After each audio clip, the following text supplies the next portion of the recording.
Hi, my name is Kevin Wade. I am a therapist at the St. John Clark Pain Treatment Center in Clearwater, Florida. At the clinic, we practice a type of soft tissue therapy called neurosomatic therapy. And today I want to give you some perspectives on a syndrome called Hammertoe from the neurosomatic therapy and a kind of a postural perspective on this. Let's talk about what Hammertoe is. It's you've probably seen this on people. You may even suffer from it yourself. But Hammertoe, I'm going to use my forearm and my hand as a model here for the toe. But if we think about this as being the lower leg and my hand being my foot and the fingers being the toes, okay? Hammertoe is where we see the toes starting to pull up into this curved kind of position here, and the tips of the toes facing almost straight down into the floor in many cases, okay? This is obviously not the correct position for the toes to be in. We depend on those toes to be able to walk correctly, to keep our balance, and you know, when they start curving like that, there's a lot of pain that's involved in that position. The toes tend to start to hit the top of shoes. There's not enough room in there. The joints themselves start to become damaged and deteriorate, and over time this can become a very serious thing. So we want to catch the situation and try to correct it, which is entirely possible by doing the right therapy and understanding why it happens in the first place. So there are some muscles involved in creating a hammer-toe deviation in the toes. And there are some long muscles that come from the front of that lower leg and the back of that lower leg, the extensor digitorum longus and the extensor hallucis longus on the front, and in the back of the leg, the flexor digitorum longus and the flexor hallucis longus. There's some shorter muscles that are in the foot as well that participate in the curling of the toes and the extending of the toes. They're part of the whole picture too.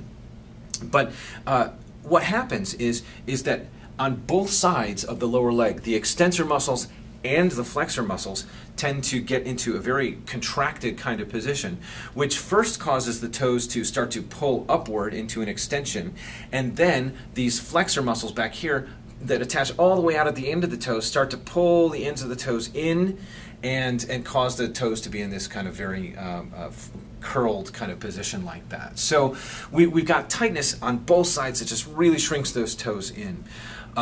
Those are the muscles that are involved, and when we approach treating a hammer-toe situation, that we pay a lot of attention to releasing those muscles in order to get those toes to just ease back out and into a nice flat position. But why do those muscles and even these short muscles in the foot do that in the first place? How did they become dysfunctional?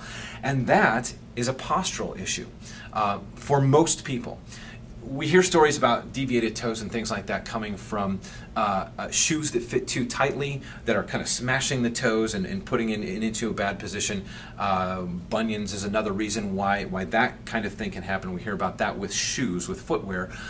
Perhaps we'll do another video on bunions coming up. But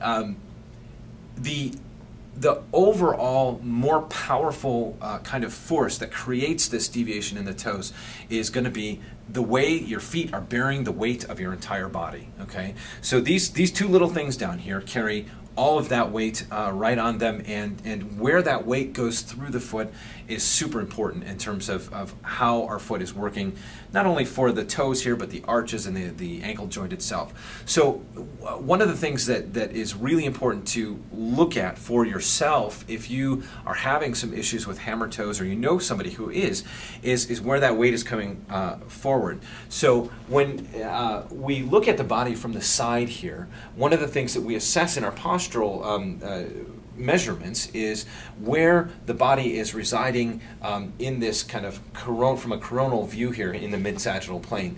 So often the person with hammer toes will seem like they're very forward, okay? Projecting from the hips, sometimes just projecting from the knees, and the hips come back here a little bit, but we're projecting forward, and the weight of the body is going onto the toes, onto the ball of the feet. Now, in today's day and age, we're always on the go. Go, gotta get there. And so people tend to have kind of this head forward, this body forward posture, ready to get on to the next thing, right? And so a lot of times we bear the weight way out here. If you're athletic, if you play a sport, if you get into that kind of physical activity, often what we're coached to do is beyond the balls of your toe. Be ready to go. Be ready to sprint, move from side to side. And so there's a lot of things that kind of contribute to us wanting to be out there on the front of our feet. But the reality of the matter is that 70% of our weight should be on our heels, okay? So if you play with this kind of forward to back motion here, feel where the balance point is. If I rock forward, all that weight's in my toes, I can feel those toes starting to grip into the floor.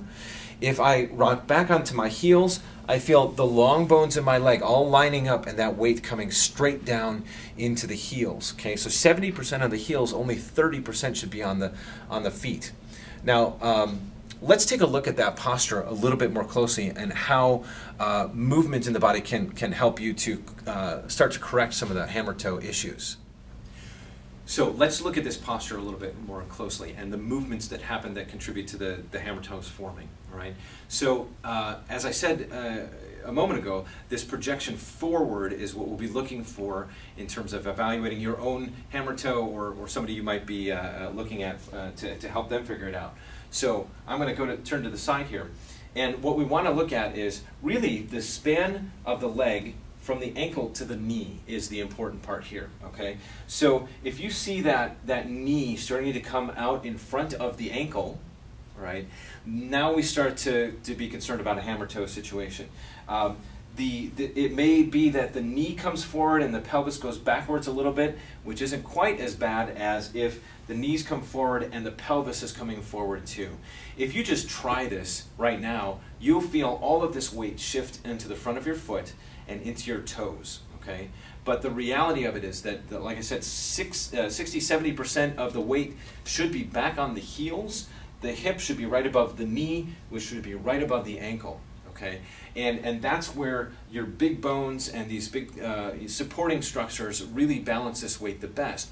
But as you move forward into this projection, we feel the toes start gripping into the floor to try to prevent you from falling forward even more. Right? So this is a postural situation that starts to engage these muscles that then create a hammer-toe situation. Okay? So I'm going to demonstrate it again with my hand here. As the body comes forward, the toes start to grip into the floor, which tightens those long extensor muscles. All right? And as the body comes forward and the toes grip into the floor, the flexor muscles are also contracting. And we get into a chronically distorted posture. You're like this all the time when you're on your feet. Those muscles start to form an imbalance, a chronic spasm that creates that curling in the toes. Okay? So one of the things that you can do to start to try to unwind these muscles in a way that will help your toes to straighten out is to just think about that 70%, 30% division of how the weight is spread out in the body.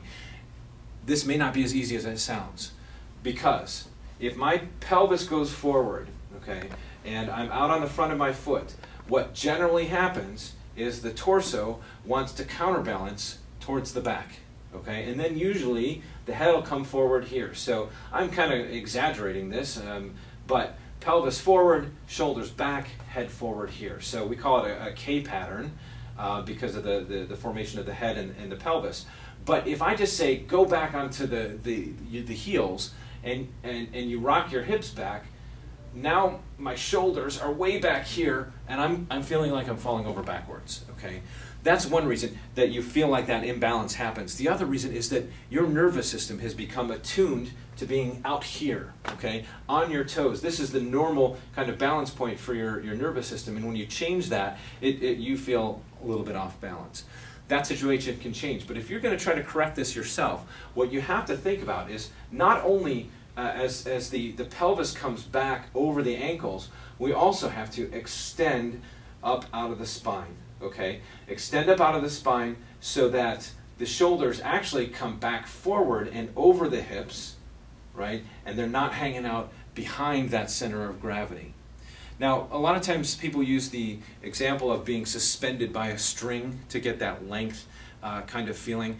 I think since that really doesn't exist in our body, to have something suspending us, I like to think about that extending up out of the spine as a pushing up. So you can even place your hand on your head and say, what do I have to do to actually push my hand up? And you'll start to feel some muscles in your core and along your spine that will help to do that. Right?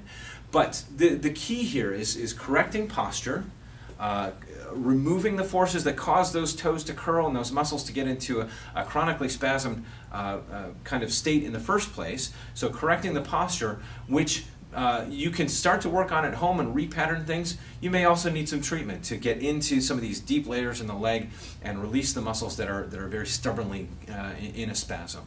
So hopefully that's helpful to you. You can take a look at yourself in a mirror, or have a family member or a friend take a look at you, and you know, have some fun with playing where you balance your weight, and you know, take care of your foot problems. Thanks very much. We'll talk to you next time.